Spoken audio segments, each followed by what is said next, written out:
Hi, my name is Colin Graham, and I'm the animation director on Watch Dogs 2. Today we want to give you a look at our free roaming demo and give you a more detailed look at the open world and the Bay Area. This video is recorded from an alpha build of Watch Dogs 2 running on PS4. In Watch Dogs 2, we've expanded our hacking tools to give the players more options. By tapping and releasing the L1 shoulder button, we can do a contextual quick hack on this person. If we want more hacking options, we simply hold the L1 button while focusing on our target. Now we can see that there's 4 contextual hacks available on this car. Using the L1 button in 2 different ways allows the players to have fast access to the most common hacks, but it also opens up additional contextual hacks. This gives the player more hacking options than before. We've also added a NetHack view to the hacking toolkit, which allows you to toggle a digital filter to see the world like a hacker. We can easily pick out hacking opportunities and also pick out strange digital signals and data anomalies that are of interest to us. The orange signal indicates that there's a person whose digital profile has interesting properties for us to investigate. So let's take a closer look. When we're exploring the world, NetHack is a very useful tool to help us identify people or items of interest. It's a really good idea when you explore the open world to use your NetHack and look around, because you never know what you'll find. We can hack into his phone and read his text messages to get a clue about what's happening. As a hacker, it's really easy for Marcus to get someone's personal information.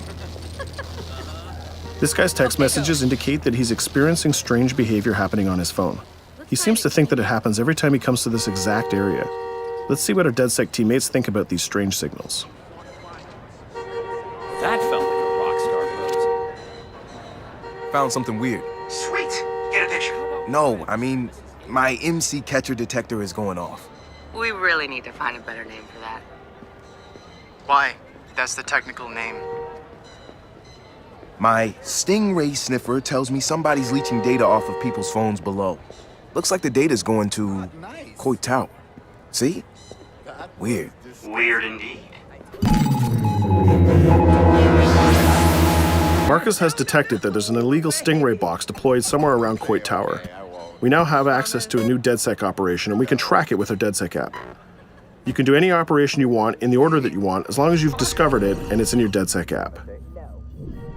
With the NetHack, we can see the Stingray box is deployed all the way on the top of Coit Tower. But since the tower is closed, we're going to have to find another way to reach it. You still have a little on your nose. In Watch Dogs 2, Marcus has some custom-built toys to play with, so we can just deploy our quadcopter and fly it to the top. Coit Tower is an iconic landmark known for its great view. From here, you can see the whole city is accessible. You can visit landmarks like Sutro Tower, you can explore Golden Gate Park, or take a drive across the bridge to Marin.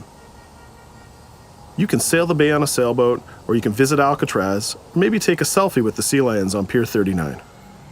You can also travel across the Bay Bridge to Oakland, or take the freeway south to Silicon Valley. You can also take your time and explore San Francisco's diverse neighborhoods like Chinatown, Castro, or even the Tenderloin. With the drone, we can easily hack into the Stingray box and track its source. This one is operated by Greystrom, who are illegally installing these boxes all across the city. The open world is full of opportunities like this DedSec operation. All you have to do is explore the environment using NetHack and the profiler to find them all.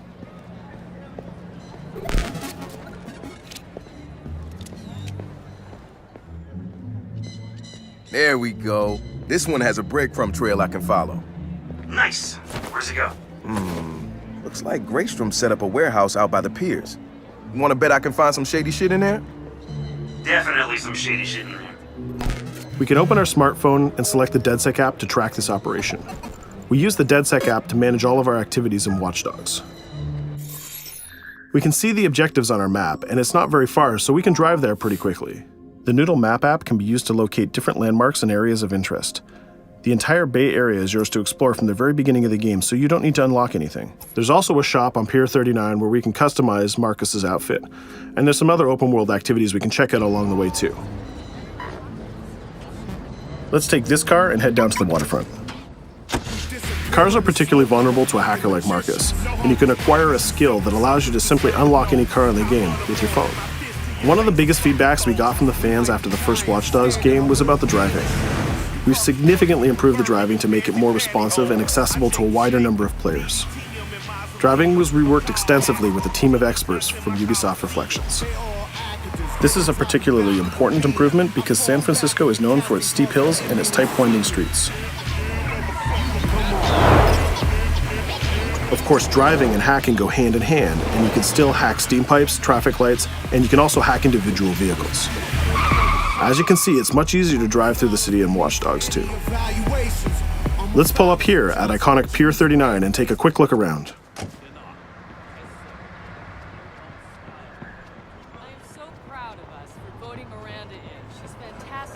Up ahead is a clothing store, so let's go give Marcus a new look. Each clothing store has the style of the people who live in that area, so as you travel around the world, you can start to build a wardrobe that's as diverse as San Francisco itself.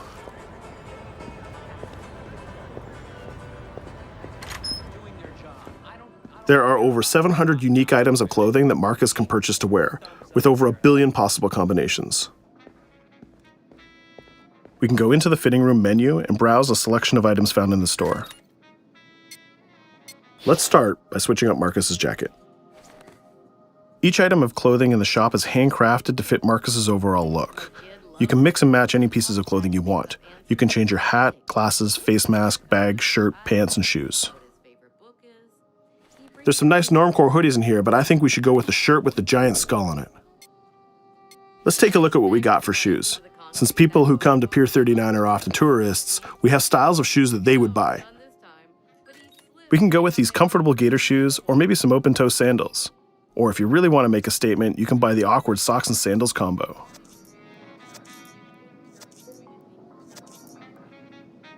In the end though, I think we should go with Stars and Stripes Chucks.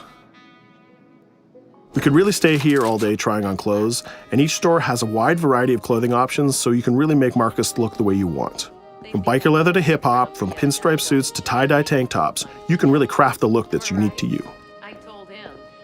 In Watch Dogs 2, you manage your activities from your smartphone.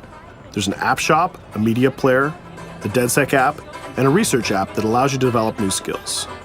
Let's take a look in the app shop to find the scoutX app. San Francisco is full of iconic landmarks, so as you explore the world, you'll find new scoutX objectives in the app. Once we've installed it, we can find nearby landmarks and go check them out. When you visit San Francisco, there's so many great landmarks to visit. The scoutX app will be like your tour guide in Watch Dogs 2. We're right near the crab statue on Pier 39, so let's go to that one right now.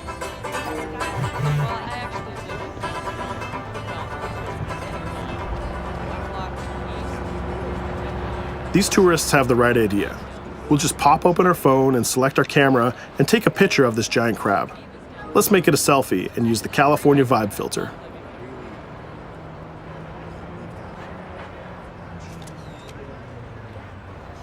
What's that? Uploading the photos to the scoutX app will give you more followers, and you'll need those followers to progress through the game. So we had a look around and we bought some new clothes, but let's get back on track and head to that next pier, and we'll take care of that stolen data at the Greystrom site.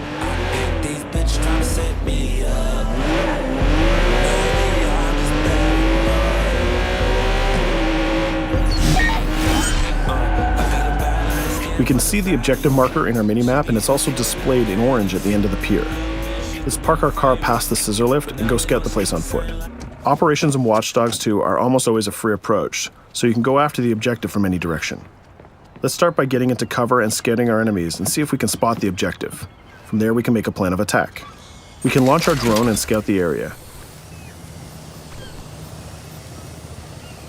We can use our NetHack view to see that there are guards patrolling the rooftop, and the objective is in a small office. There are also some civilian workers that might notice us, so we need to avoid them too. In the NetHack view, we can see that the door is electronically locked, but it can be bypassed by a junction box on the lower level. The connection is shown in a red line. Unfortunately, that box is protected by an armed guard and an attack dog. So we'll probably have trouble if we try to sneak past the dog in person, but luckily Marcus has another toy, which is the RC jumper. This little guy is small and much harder for enemies to detect. The RC jumper is another DedSec gadget that gives Marcus a different way to approach obstacles in the layout. The RC jumper has this cool little robotic arm that's been hacked into the body. This allows him to physically interact with objects and allows Marcus to stay safely hidden. Now the junction box is unlocked and we can open the door upstairs. We can hack that scissor lift that we passed on the way in and reach the rooftop.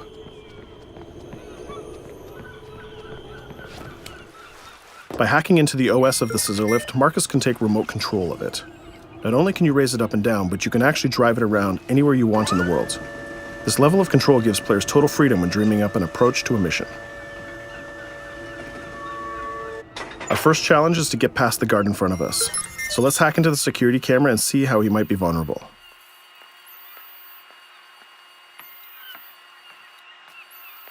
There's an industrial air conditioner unit that we can hack. We can set it to explode when the guard comes close, and we can hack it to attract the guard with a strange noise. The guard will go investigate the noise and walk straight into the trap we set. Shit. Does anyone know first aid?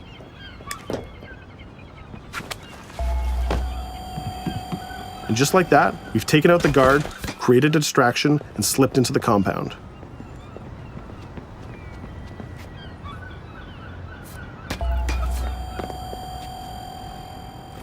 A more direct way to neutralize a guard is to use the non-lethal stun gun.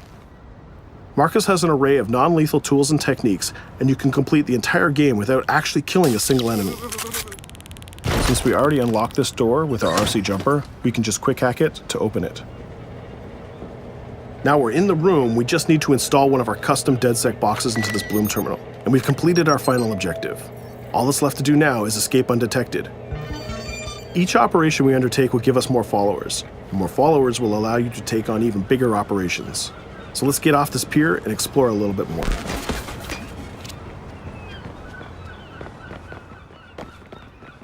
Tell me you fucked up their hardware? I left an expensive little present in their system, and they're going to pay for it. Damn, you sound like Jimmy Siska. Hell yeah!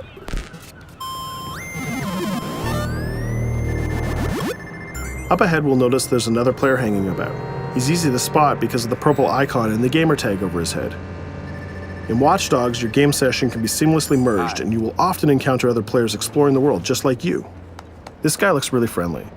We have an opportunity to join up and form a co-op party, so let's send him an invite.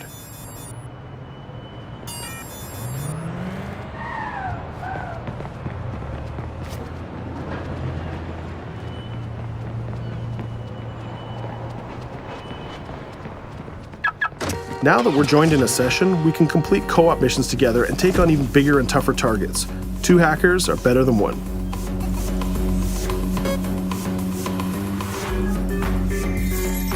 We're going to head across the bay to Prescott, which is in North Oakland, to infiltrate a gang lair. We can get there by driving across the Bay Bridge together.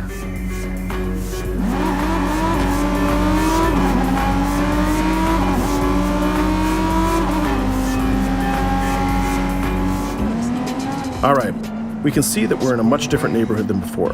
This is Prescott, a subdistrict of North Oakland, and the location of our next co-op operation. With our partner, we can go together and activate this mission.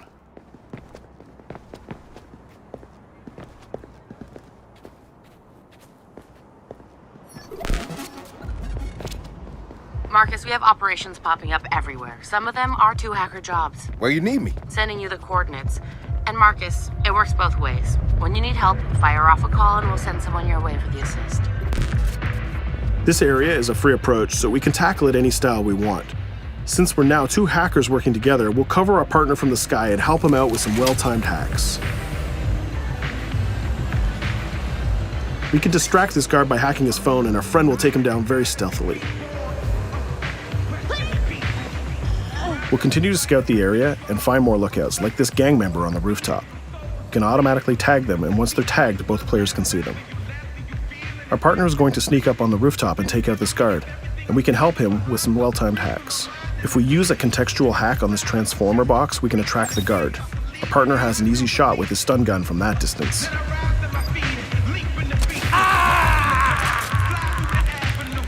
Using the NetHack view again, we can see that there's a lockbox connected by red connection lines to a room on the other side of the compound.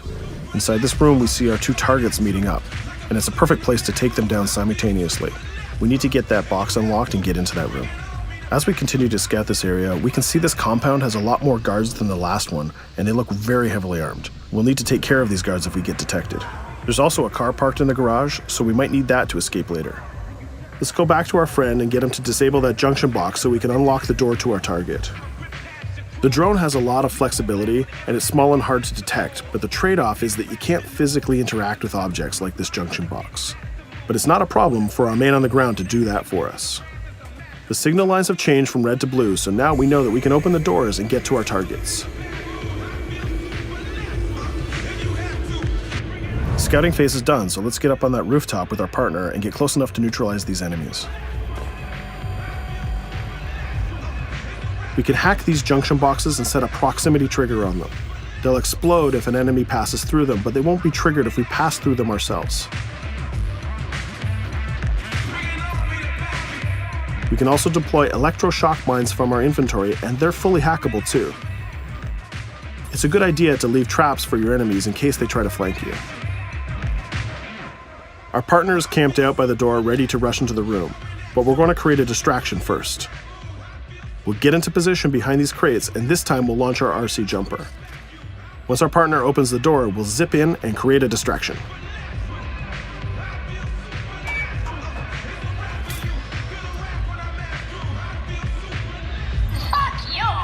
Our jumper has another feature too. It can launch foul-mouthed taunts and make people angry. Now's our chance. The gang leaders are distracted, so let's rush the room. This guy was pretty tough, but getting a thunderbolt to the face will ruin his day. Now we have a cell phone and all the evidence that we need. We just need to plan a way out of here. We can switch back to our quadcopter, which is hovering where we left it, and take a look at what's going on from the sky. We can see one of the guards is rushing up the stairs to help his boss, but our partner has that door covered with his DedSec rifle. There's another guard on the ground level who's alerted to our gunfire, so let's use a contextual hack on him. We've changed his profile to make a rival gang think that he's a police informant. The rival gang will come to this compound and take care of him for us. Things are heating up, so we're going to have to improvise a little bit. We can hack the car in the garage and reverse it away from the enemies so we can use it for our getaway. The rival gang just arrived and they've engaged in a gang war with the remaining guards. These guys aren't messing about, they're armed with grenades and body armor. We'll take some higher ground and use our DedSec 3D printed assault rifle to take them on. They're here somewhere. Find them. Hey, we lost us. Go. We better leave it. There's still one guard left, so we can hack his headset, which leaves him vulnerable to a takedown.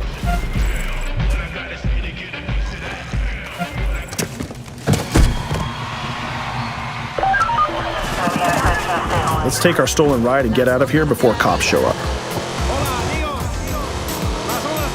And just like that, we're home free. We took down both gang leaders, we got the evidence we needed, and we triggered a gang war, and we escaped without getting killed. That's teamwork. 2 hackers and 1 successful DedSec operation. Let's take a minute to talk about a brand new multiplayer PvP event called Online Bounty. When the player commits a crime, the police will respond and pursue the player until he can escape from the police. We call that the felony system. While you're in the felony, a bounty event can occur. A bounty event allows up to 3 other online players to join the pursuit and try to kill the player for as long as the felony lasts. As the target player of the bounty, your objective is to evade the felony and the pursuing players. Rewards are given for neutralizing the hunters. And the objective of the hunters is to neutralize the target player. Bounty is a seamless PvP event that's triggered by your player style and how you interact with the police. If you are the type of player who's always in conflict with police, you'll have a higher chance of having a bounty placed on you. But if you can neutralize the hunters, you'll get additional rewards. I hope you've enjoyed our walkthrough of the open world of Watch Dogs 2, and I hope to see you online November 15th. Click here to join DedSec and receive exclusive in-game rewards and more. Subscribe to our YouTube channel and be the first to see new trailers and behind-the-scenes action.